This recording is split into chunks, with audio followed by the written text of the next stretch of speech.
नमस्कार। आज हम सीधे मुद्दे पर आते हैं। YouTube की मोनेटाइजेशन पॉलिसी में ना एक बहुत बड़ा बदलाव आ रहा है। हाँ, सुना है मैंने भी। 15 जुलाई 2025 से लागू होगा शायद। बिल्कुल, और कह रहे हैं कि ये पिछले 3 सालों का सबसे बड़ा अपडेट है। और लगता है इसका निशाना सीधे वो चैनल है जो शायद एकदम ओरिजिनल कंटेंट नहीं बनाते। YouTube का रुख भी काफी साफ लग रहा है। उन्होंने कहा है अनौपचारिक कंटेंट पर सख्त दिशा निर्देश। अच्छा।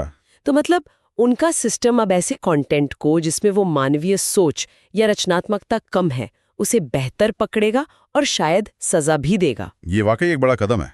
मतलब ऐसा लगता है कि YouTube अब सिर्फ गिनती नहीं देख रहा कि कितने वीडियो डाले, सही। बल्कि वो ये देख रहा है कि उसमें इंसान की मेहनत कितनी है, सोच कितनी है, कुछ नयापन है या नहीं। तो बात सीधी है, अगर वीडियो में वो मानवीय रचनात्मकता नहीं है या दर्शकों के लिए कोई असली वैल्यू ही मतलब फायदा नहीं है, तो वो मोनेटाइज नहीं होंगे। हाँ शायद यही मतलब है।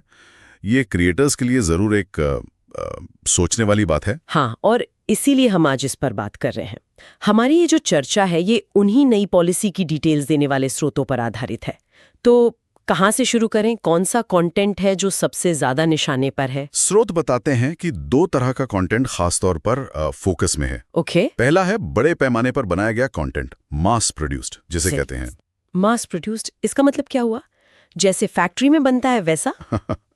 कुछ वैसे ही समझ लीजिए। मतलब वो कंटेंट जो शायद टेम्पलेट से या एआई की मदद से थोक में बन रहा है। अच्छा। जिसमें अक्सर वो बारीकी, वो इंसानी टच गायब होता है। आपने देखे होंगे शायद।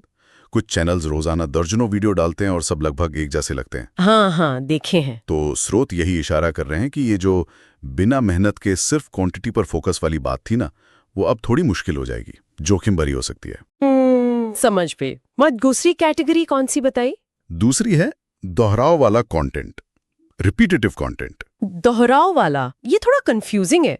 मतलब क्या एक ही टॉपिक पर वीडियो नहीं बना सकते? नहीं नहीं, टॉपिक तो एक हो सकता है। दोहराव का मतलब है बहुत ज्यादा मिलते जुलते वीडियो बार बार बनाना। अच्छा। जिनमें शायद ही कोई नई बात हो, कोई नया नजरिया हो। कई बार तो देखने वाले को भी फर्क पता नहीं चलता कि ये नया है या पुराना। स्रोत इसे कम एफर्ट वाला कंटेंट कह रहे हैं। जैसे मान लीजिए पुराना ही वीडियो उठाया, उसमें बस म्यूजिक बदल दिया या थोड़ी बहुत काट छांट कर दी और फिर से डाल दिया। समझे। मतलब असल मेहनत दिख नहीं रही उसमें। तो बेसिकली कंटेंट में कुछ वैल्यू यानी मूल्य होना चाहिए। YouTube इस वैल्यू को कैसे देख रहा है? क्या मतलब है इसका? देखिए, स्रोत के हिसाब से YouTube वैल्यू को 2 मुख्य तरीकों से देख रहा है। कंटेंट या तो एजुकेशनल हो, मतलब दर्शकों को कुछ सिखाए, कोई नई जानकारी दे। ठीक है। या फिर वो एंटरटेनिंग हो, मतलब उनका मनोरंजन करे, उन्हें बांधे रखे। अच्छा, एजुकेशनल या एंटरटेनिंग। हाँ, अगर वीडियो इन दोनों में से कुछ नहीं कर रहा है तो फिर मोनेटाइजेशन में दिक्कत आ सकती है। ऐसा लगता है कि सिर्फ व्यूज बढ़ाने के लिए कुछ भी बना देना अब शायद काफी नहीं होगा। ये तो बड़ी बात है। स्रोत में एक प्रभाव विश्लेषण जैसी चीज का भी जिक्र है।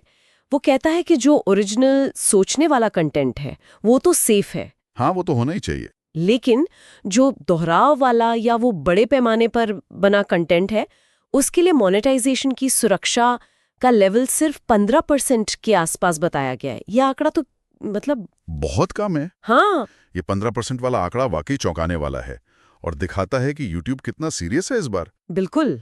और इसीलिए स्रोत कुछ कदम उठाने की सलाह भी दे रहे हैं क्रिएटर्स को। जैसे कि अपने कंटेंट बनाने की पूरी प्रक्रिया को दोबारा देखें। स्क्रिप्टिंग कैसे हो रही है, एडिटिंग में कितनी बारीकी है, क्या उसमें कुछ ऐसा अनूठापन है जिसे आसानी से कॉपी न किया जा सके। अच्छा, लेकिन अगर कोई AI या टेम्पलेट इस्तेमाल कर रहा है तो क्या वो पूरी तरह बंद करना पड़ेगा? जरूरी नहीं कि पूरी तरह बंद करें। स्रोत का सुझाव यह है कि अगर AI या टेम्पलेट्स इस्तेमाल कर भी रहे हैं तो उसमें अपना मानवीय इनपुट, अपनी सोच, अपना एक यूनिक स्टाइल जरूर डालें। मतलब उसे बस एक टूल की तरह इस्तेमाल करें, फाइनल प्रोडक्ट में अपनापन हो। बिल्कुल, कुछ ऐसा जो उसे बस कॉपी पेस्ट न लगने दे। और सबसे अहम सलाह, एक जैसे वीडियो बार बार डालने से बचें। हर बार कुछ नया, कुछ अलग वैल्यू देने की कोशिश करें। तो कुल मिलाकर इस सब का मतलब क्या निकलता है? ऐसा लग रहा है कि YouTube पर वो जो एक दौर था कि बस जैसे तैसे वीडियो बनाओ और आसानी से पैसे कमाओ, वो शायद अब खत्म हो रहा है। हाँ, कुछ हद तक तो ऐसा ही लगता है। अब जोर असल मौलिकता पर, क्रिएटिविटी पर और दर्शकों को वाकई कुछ देने पर होगा। चाहे वो ज्ञान हो या मनोरंजन। और अगर हम इसे थोड़ी बड़ी तस्वीर में देखें तो ये एक बड़े ट्रेंड का हिस्सा लग रहा है। सिर्फ YouTube नहीं, कई ऑनलाइन प्लेटफॉर्म्स अब सिर्फ भीड़ या क्वांटिटी के बजाय असली एंगेजमेंट और क्वालिटी पर ज्यादा ध्यान दे रहे हैं। सही बात है। ये बदलाव इस पर भी सवाल खड़े करता है कि भविष्य में कंटेंट बनाने और उसे मॉडरेट करने में AI का रोल क्या होगा, कितना होगा, प्लेटफॉर्म्स कितना निर्भर करेंगे AI पर और कितना इंसानी नजर पर। वाकई। तो अंत में ये सवाल मन में आता है कि क्या ये बदलाव क्रिएटर्स को अपनी पूरी की पूरी स्ट्रेटजी बदलने पर मजबूर कर देगा, या फिर ये बस एक तरह की सफाई है जो असली अच्छी